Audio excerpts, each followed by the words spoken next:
500 సంవత్సరాల పోరాట ఫలితం కారణంగా మరి శ్రీరాముడు జన్మించినటువంటి స్థానంలో ఒక భవ్యమైనటువంటి దివ్యమైనటువంటి రామమందిర నిర్మాణం పూర్తయింది. ఈ నెల 22వ తేదీ అక్కడ ప్రాణప్రతిష్ఠ ఉంది.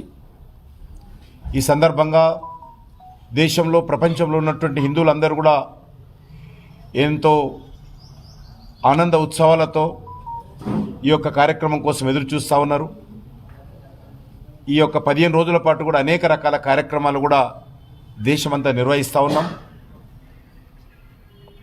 ఈ యొక్క 15 రోజుల పాటు అక్కడ జరిగేటువంటి అనేక రోజువారీ కార్యక్రమాలు తిలకిస్తూ ఉన్నారు. 22వ తేదీ 10:30 గంటలకు అన్ని దేవాలయాల్లో, ఈ దేశంలో ఉన్నటువంటి అన్ని దేవాలయాలలో అయోధ్యలో జరిగేటువంటి ప్రాణప్రతిష్ఠ కార్యక్రమం వర్చువల్గా స్క్రీన్లు ఏర్పాటు చేసి లైవ్ చూడాలని, అదేవిధంగా అక్కడ మహారతి కార్యక్రమం దేవాలయాలు ఇవ్వాలి. ఆ తర్వాత సాయంకాలము ఈ దేశంలో ఉన్నటువంటి ప్రతి హిందూ ఇంటి ముందు అలంకారం చేయాలి, ముగ్గులు వేయాలి, సీస్ బల్బులతో అలంకారం చేసుకోవాలి. ప్రతి ఇంట్లో 5 రామజ్యోతులు వెలిగించాలి. అదేవిధంగా సాయంకాలం దేవాలయాల దగ్గర, బస్తీల దగ్గర, ఇళ్లలో భజనలు కూడా చేయాలి.